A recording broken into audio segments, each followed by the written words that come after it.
My name is Hazel Whitmore. I'm 36 years old, a corporate attorney based in Atlanta, Georgia. My life used to revolve around two words: stable and secure. Or at least that's what I believed for the past 10 years, since the day I married the man I thought would be my strongest foundation. Jared Whitmore is a regional director for a major pharmaceutical company, a calm, resourceful man who always knew how to make everything look perfect from the outside. We met at a symposium in Houston. He approached me, slowly, deliberately, as if he knew exactly when to step forward and when to hold back. Everything between us unfolded so smoothly, I once wondered if fate was handing me a gift. We got married when I was 30. A simple wedding by Lake Tahoe, just close friends and family. I still remember the way he looked at me under the golden afternoon sun, warm, composed, and full of promise. 7 years passed and we built the kind of life people envy. A 2-story home in East Cobb, a new SUV, 2 golden retrievers, and summer vacations in Colorado. But what others saw was just the surface. About a year ago, I started noticing changes. At first, Jared came home late on Wednesday nights. Then, it became more frequent. He always had an excuse: strategy meetings, product launches, or simply, things are hectic lately. I believed him. I wanted to. I was too exhausted from long hours at the firm to question it. Some nights I sat in the kitchen under dim light until nearly midnight, convincing myself he was stuck in traffic or finishing a quarterly report. But patience has a limit. One Friday night, after a full day in court, I came home and found his shirt draped over a chair, scented with a cologne I'd never smelled on him before. It was sweet, sharp, and far too youthful for a 43-year-old man. I asked about it. He smiled. "Oh, just trying something new. Don't like it?" I didn't answer. I walked into the kitchen, opened the fridge, grabbed a soda, and drank half the can, trying to swallow back the questions I wasn't sure I was ready to hear the answers to. A week later, I got a message from an old law school friend, Laura, who now works in the legal department at Jared's company. Her message was just one sentence. "Hazel, I know I probably shouldn't say anything, but I just saw Jared having dinner at Sky Terrace with a blonde. It wasn't you. They were sitting very close. Are you okay?" I read the message over and over in my car, parked outside the office. My heart didn't race, I didn't cry. What I felt was a terrifying hollowness, like every cell in my body had suddenly frozen. I replied, "Thank you. I guess I was more okay before reading that." Her name was Amelia. I found her file after secretly accessing Jared's laptop, a name that appeared way too often in internal emails, meeting invites, and Outlook calendars. Amelia Hart, new marketing associate from headquarters, 28, blonde, and a former fitness model. The kind of girl who knows how to smile at the right moment and call older men sir with a voice that makes your skin crawl. I met her once at last year's Christmas party. She told me my dress complimented my skin tone. Looking back, I think I smiled back at her. Probably the same way I smile at witnesses on the stand that I don't trust. I'm not someone who jumps to conclusions without proof, but I'm also not the kind of woman who closes her eyes when every instinct in her chest is screaming. After Laura's message, I started watching Jared like a stranger. The way he took calls in another room, the absence in his voice, the physical touch that slowly disappeared. Everything had a reason, and I was starting to understand it. I didn't confront him right away. Instead, I went to Sky Terrace on a Wednesday evening right at 7 p.m. Jared had told me he had a meeting with the Savannah office. I ordered a glass of white wine and sat in the most discreet corner, where I could observe without being noticed. And then they walked in. Jared and Amelia. I had prepared myself. But seeing him place his hand on her back, whispering something that made her giggle, it still tightened my throat. She pulled her chair closer. Jared leaned in, smiling like he'd never heard the name Hazel. This wasn't misunderstanding. This wasn't suspicion. It was betrayal, blatant, calculated, and cold enough to make me shiver. I left before they ordered. I didn't want rage to lead me. I needed him to say it first. 3 days later, after Jared finished his shower and was towel drying his hair in the bedroom, I sat at the edge of the bed, keeping my voice steady. "I saw Amelia at Sky Terrace last week." The towel slipped from his hand. His eyes froze for less than a second before darting away. Oh, I think you misunderstood something? No, I didn't. I saw you sitting with her, your hand on her back, and I remember she once said she loved cedarwood cologne, the one you suddenly started wearing. He laughed awkwardly and walked to the vanity, trying to dodge the conversation. Hazel, you know, this isn't as serious as it looks. She's just a coworker. Things between us have been distant lately. Since when? I asked, my tone sharp. Since I started working 70-hour weeks so you could invest in real estate? Or since you began deleting meetings from your Outlook calendar? He turned, caught off guard and frustrated. All right, you want honesty? We've been seeing each other. But I didn't plan it. It just happened. I stood up and looked him in the eye. Affairs don't just happen. You didn't trip and fall into her bed. You chose this over and over. Jared didn't respond, and I knew right then I'd reached the end of our marriage. I packed his things that weekend. I didn't cry. I didn't beg. The house belonged to both of us. But I stayed. Some things I wasn't ready to let go of yet.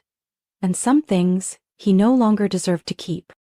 I thought that was the end. I thought I had already faced the worst of it. But 6 weeks later he came back. And not with an apology. It was a rainy Thursday afternoon. Jared stood under the porch overhang, coat soaked, eyes staring at me with a mix of panic and hope. We need to talk, he said. I crossed my arms. We already did. There's nothing left. Hazel, he swallowed hard. Amelia's pregnant. 11 weeks. It's mine. I heard the rain behind me, felt my heartbeat pound like it wanted out of my chest. But my face stayed still. No anger, no sadness. Just a strange, bottomless quiet. Like I was seeing him from somewhere very far away. What did you come here for? I asked. Congratulations? Here is your original text translated into natural American English, following your instructions regarding currency, measurements, and time formatting. All content has been preserved without additions. You think I deserve to know? I nodded. No, for what? So I can keep watching you build the life you once promised to build with me? Just with someone else? Jared didn't answer. He stood there, motionless, like a statue. And I closed the door. That night, I lay on the couch in the living room, the soft glow of the lamp casting an amber hue on the wall. I stared at the ceiling, replaying our wedding vows in my head. For love, for trust, for a shared future. Each word now sounded like a cheap line from a bad play. No, I wasn't falling apart, I was waking up. And for the first time, I wasn't afraid to face the truth. We began the divorce process in early October, at Jared's attorney's office in Midtown.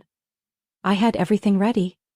Asset documents, bank statements, even the texts he sent me during the entire affair. I wasn't going to fight with emotions. I wanted to finish this with clarity. Amelia came with Jared. She wore a tight-knit dress, her bumps starting to show beneath a beige trench coat. She looked like she was heading to a photo shoot for a successful pregnant entrepreneur. When her eyes met mine, she gave a polite smile, but only for a split second. Throughout the meeting, something felt off. Amelia kept checking her phone. She didn't look at Jared while he spoke with the lawyer. Every time it buzzed, she glanced at it quickly, then set it face down on the table. At one point, she stepped out for nearly 5 minutes to take an urgent call. Jared's lawyer scratched his head and chuckled. Pregnancy tends to complicate everything a bit, right? But this wasn't just complicated. Something didn't add up. A few days later, while at the notary office to sign over some transfer documents, I ran into Daniel Sutter, Jared's college best friend and the best man at our wedding. He was the only one from Jared's circle who still checked in with me after everything happened. When he saw me, he looked like he wanted to say something, then hesitated. I nodded in greeting and was about to walk past when he called out in a low voice. Hazel, if you have a moment, I think there's something you should know. We stepped into a small coffee shop nearby. Daniel ordered an espresso, but didn't touch it. His hands trembled slightly as he stirred the already unsweetened drink. What is it? I asked, keeping my tone calm. He looked up, his eyes conflicted. I was involved with Amelia. Before she joined Jared's company, I froze. We met at a marketing conference in Nashville back in February.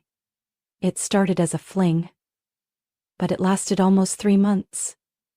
Then she just vanished. Vanished? I echoed. No texts, no calls, no explanations. Then I saw a photo of her and Jared on LinkedIn.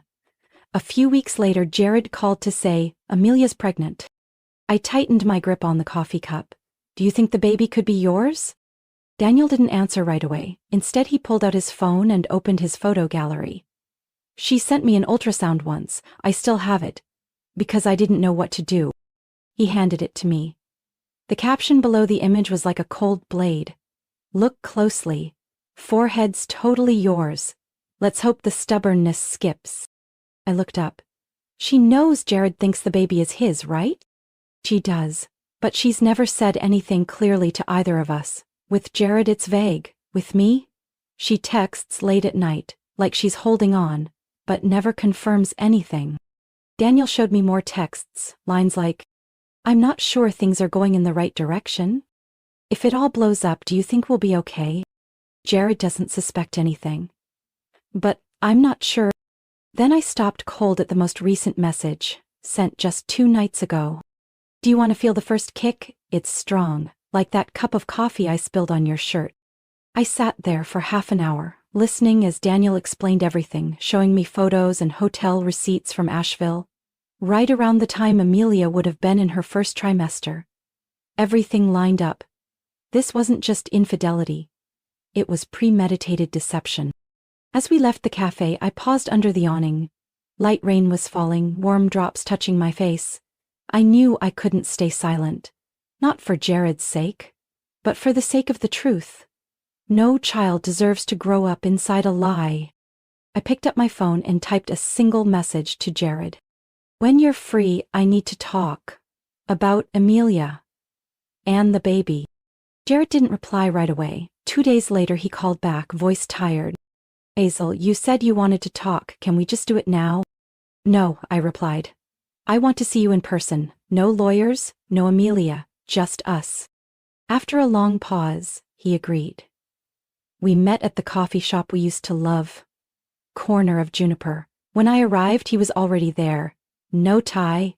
No familiar smile.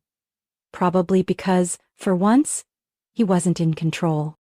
I opened my bag and set a file folder on the table. "This is the truth you never asked for but should have known before drawing up your new life with Amelia." Jared flipped through each page silently. Ultrasound with Amelia's note to Daniel, late-night texts, hotel bills, even a short video she had sent Daniel, whispering that the baby has his jawline. Halfway through, Jared froze. His hand clutched the edge of the table, his lips pressed into a line, like he was holding something back. "You chose to believe her because it was easier than facing the signs," I said. "But that choice isn't yours anymore." He shut the folder without looking at me. "What are you planning to do with this?" I exhaled. "There's a party this Friday." "I know about it. Amelia sent an invitation to a mutual friend, assuming I was out of the picture." Jared gave a slow, quiet nod. "A celebration for new beginnings, held at Langston Hotel, Grand Oak Room." I paused. "You remember. It's where we booked our 5-year anniversary." Jared closed his eyes. I didn't have to look closely to see the lines on his face had deepened. "Daniel and I will be there, not to ruin anything, but to tell the truth, publicly, to the people you chose to celebrate with. If you want to stop that, there's only one way. Do the right thing yourself." He looked at me then. Not defensive, not combative, just the hollow stare of a man realizing he'd built his life on sand. Died. Daniel met me the day before the party, at my office. He brought all the originals, photos, emails, voice recordings Amelia had sent him, including a late-night voice message. "I don't know what to do. Jared keeps painting this perfect future, and I'm not sure I want to live that way anymore." We printed everything in duplicate. I had a backup copy saved on a USB drive in case we needed to display it on a large screen. Daniel was tense, but he didn't back down. "Are you sure this should happen in front of everyone?" he asked.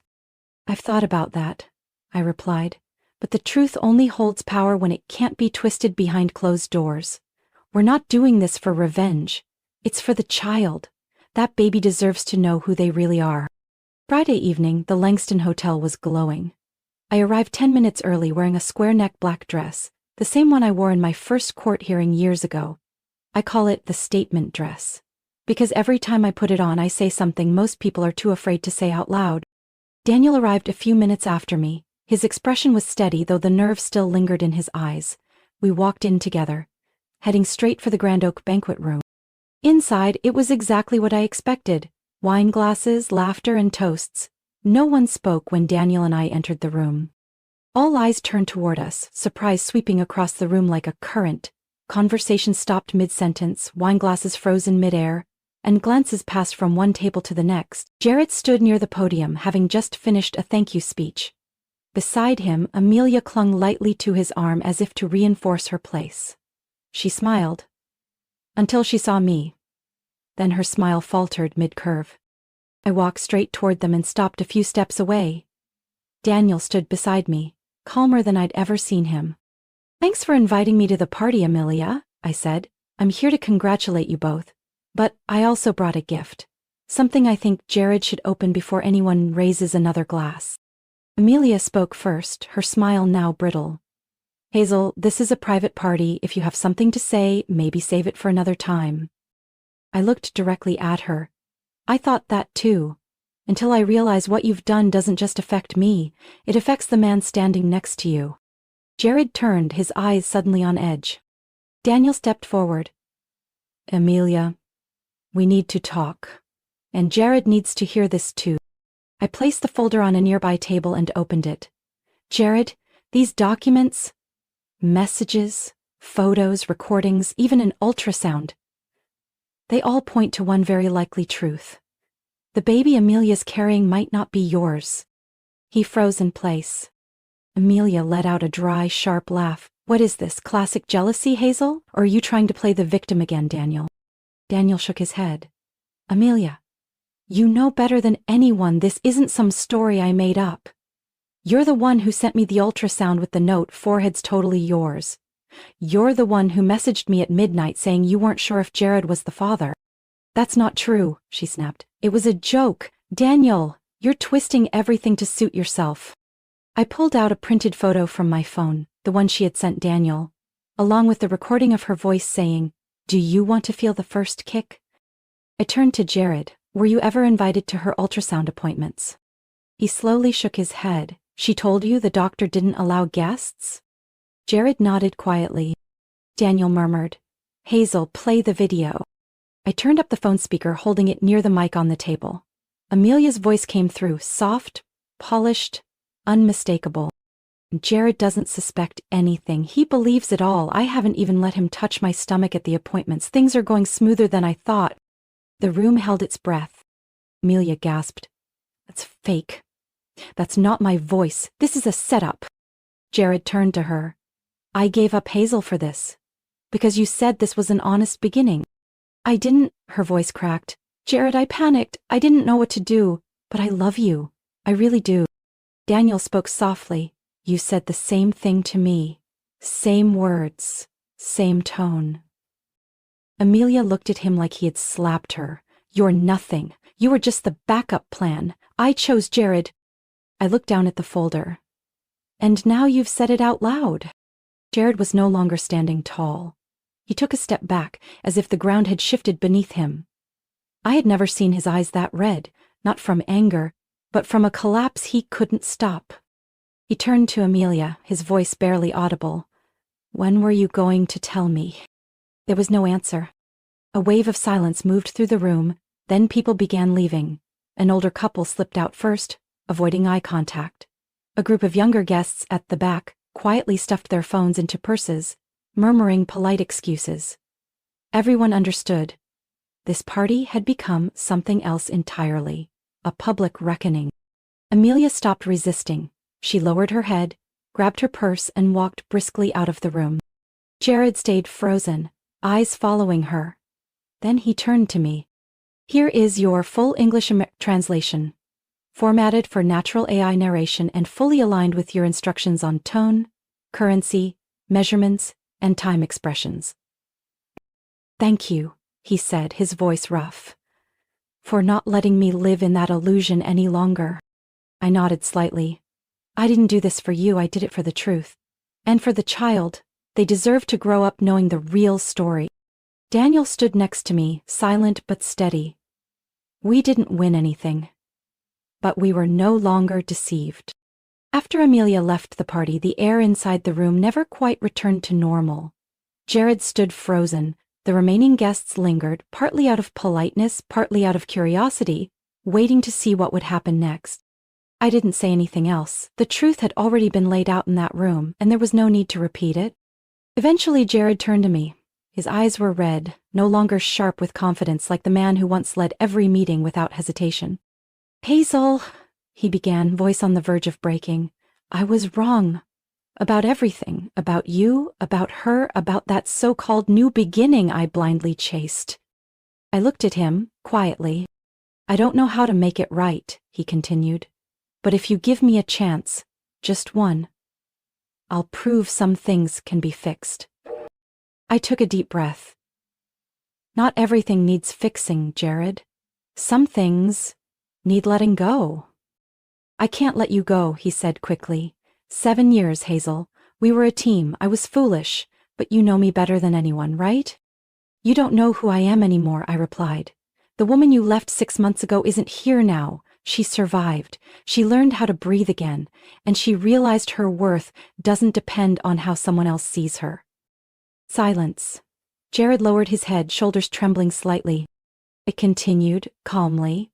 I'm not saying this to punish you. I just moved on. Moved on? He looked up. You mean someone else? I nodded. We reconnected at a legal conference 3 months ago. His name is Noah Bennett. We went to college together, lost touch for years. Jared seemed stunned. His face looked hollow, as if he'd lost both his direction and his anchor. Do you know what it felt like seeing you walk into that room tonight? He asked hoarsely. I thought you came to destroy the evening, but instead, you saved me from living a lie for the rest of my life. I didn't deny it. I didn't do it for you. I did it for the child and for Daniel. Daniel, still standing at the corner of the room with his hands in his pockets, stepped forward, slow but firm. I'll take responsibility, he said, looking Jared in the eye for the first time. If the baby's mine, I'll step up as a father. No court orders, no paternity test if it's not needed. I'll be there. Jared nodded, no longer defensive. Just a man forced to face the truth too late. I left the party not long after. On the way home, Daniel texted. Thanks for not letting me fall apart alone in that room. I replied, no one deserves to be stuck between truth and a lonely lie. 3 weeks later, Amelia officially left Atlanta and returned to her mother's home in Portland. I heard from an old colleague that she planned to give birth at a small local hospital. Daniel didn't follow her, but he booked a flight to Oregon the week of her due date. He said he couldn't turn his back on his child, even if things hadn't started as planned. I don't hate her, Daniel told me once. I just feel sorry for everyone who got caught in the fallout of her choices. As for Jared, he requested a transfer to the Charlotte branch. In a short email sent to me on the day he moved, he wrote, I'm trying to become a better man, not to win you back, but because I owe that to myself. I didn't respond, but I kept the email, not out of regret, but because I once loved that man and now I hope he can salvage the best parts of who he was. As for me, Noah and I are still getting to know each other. No rush, no weight of expectation. He didn't come to fill a void, but to walk alongside me. On weekends when he brings his daughter from a previous marriage to visit, I feel something soften inside me. Life no longer feels like a rigid blueprint. It's more like jazz, sometimes offbeat, but always room for something real. 2 months after the party at the Langston Hotel, I got a message from Daniel. She's here. Her name is Lily. She's got my jawline, cries like no one else. I smiled reading it, not because it was a perfect ending, but because in all that chaos something still managed to grow. A child born out of disorder, but deserving of a gentler start. Daniel sent a photo. Lily curled in a knitted blanket, eyes shut, lips slightly curled as if dreaming of a world not yet cracked. He didn't need to say it. I knew he would stay. Not because of obligation, but because something deeper had anchored him. He flew to Portland as soon as the hospital called. He didn't stay with Amelia, but he signed the birth certificate. I knew that wasn't easy. But he chose what was right, not what was convenient. Jared left Atlanta. I haven't heard anything since, only that he's trying to rediscover himself in a city where no one knows him as someone's husband or father. Sometimes distance is the only space, wide enough to hold what's left. My life now looks nothing like the woman who once sat in a dark kitchen waiting for a text that never came. I wake earlier, eat breakfast slower, and no longer force myself to be strong all the time. Noah, the man I once called the missed turn, has become my real companion. We're not rushing, not covering cracks with new paint. Every conversation, every dinner we cook, every weekend with his daughter at the park reminds me, love doesn't blind you, it illuminates. We're planning a small backyard wedding, no bridesmaids, no stage, just a few friends, some candles, and a quiet promise. I used to think happiness was a destination. Now I know, it's something we learn to build, day by day, even when your hands are still shaking and your heart still remembers pain. People often ask, Hazel, if you could go back, would you choose a different path? The answer is no. I don't regret loving Jared. I don't regret trusting him. Because without those years, I wouldn't have had the courage to face the truth, or the strength to rise from heartbreak without becoming hardened. This isn't a revenge story. I didn't stand up to expose someone just to make them hurt like I did. I did it because truth deserves to exist outside whispered corners. I didn't survive to prove anything to the world. I survived because I deserve to live a life I choose for myself. And if you've made it this far, if you're in the middle of betrayal, doubt, or loss, I don't have perfect answers, but I do have this. Truth, as brutal as it is always the beginning of freedom. Last night, while watering the garden, I caught a blurry glimpse of myself in the window pane. No chaos, no shields, no need to pretend to be anyone else. Just a woman, standing in her own garden, knowing exactly what to keep and what she's finally ready to release.